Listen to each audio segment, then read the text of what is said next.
ការដែលខ្ញុំធ្វើជាលោកគ្រូឈូសំបីឆ្កែមួយក្បាលក៏បំភ័យឯងបានដែរនៅចង់ទៅចម្លងគម្ពីរអីទៀតយើងជាគ្រូភូមិភ្នំដៅតុងគូដកនឹងអាចខ្លាចឆ្កែព្រៃមួយក្បាលទៅមកដោះស្បែកជើងឲ្យយើងភ្លាមពិតជាពឹងផ្អែកលើឯងមិនបានមែន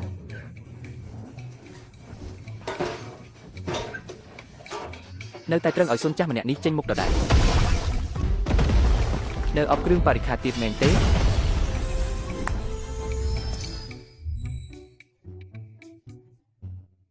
អាស្វានេះជារតនសម្បត្តិអ្វីទៀតហើយកុំយកសັບអីបើមានសមត្ថភាពក៏វាខ្លួនឯងទៅអាស្វាស្អុយខ្ញុំវាឯងមិនឈ្នះទេខ្ញុំនឹងហៅបុកបរោះថាខ្ញុំនៅខ្លាចឯងមែនទេគាត់ទាំងពីរគឺជាបុកបរោះរបស់លោកគ្រូតាមម្ចាស់ទៅប្រែថាគឺជាបុកបរោះទាំងពីរអង្គនេះមិនហ៊ានទេកូនចៅឈ្មោះសៀវច័ន្ទហ្វុងហៅខ្ញុំថាហ្វុងក៏បានពោអើប៉ាហៅខ្ញុំថាប៉ាប៉ាក៏បានចង់ស៊ីដំបងធំមែនទេលោកតាមហាស្វាមេតាជីវិតខ្ញុំធ្លាប់តាមបម្រើទេវតាវិចារលោកមុនមហាស្វាមេតាជីវិតកូនចៅមិនស្គាល់គេតតែសោះកូនចៅសូមអភ័យទោសស្មានមិនដល់ថាមហាស្វាស្មើនឹងមេឃចិត្តចង្អៀតដល់ថ្នាក់នេះខ្ញុំមិនគួរជួយឯងចេញមកសោះយកទៅលេងចុះយើងមិនមែនចិត្តចង្អៀតទេយើងនឹងចុះពីភ្នំទៅរកទឹកហើយអីខ្ញុំជាស្រីទុនខ្សោយម្នាក់ចុះបើជួបបិសាចតាត្រូវធ្វើម៉េចខ្លាចយើងនឹងគូររង្វង់ការពីឲ្យបិសាចចូលមិនចុះទេអូយភ្លេចថាគ្រូឈូមិនមែនជាមនុស្ស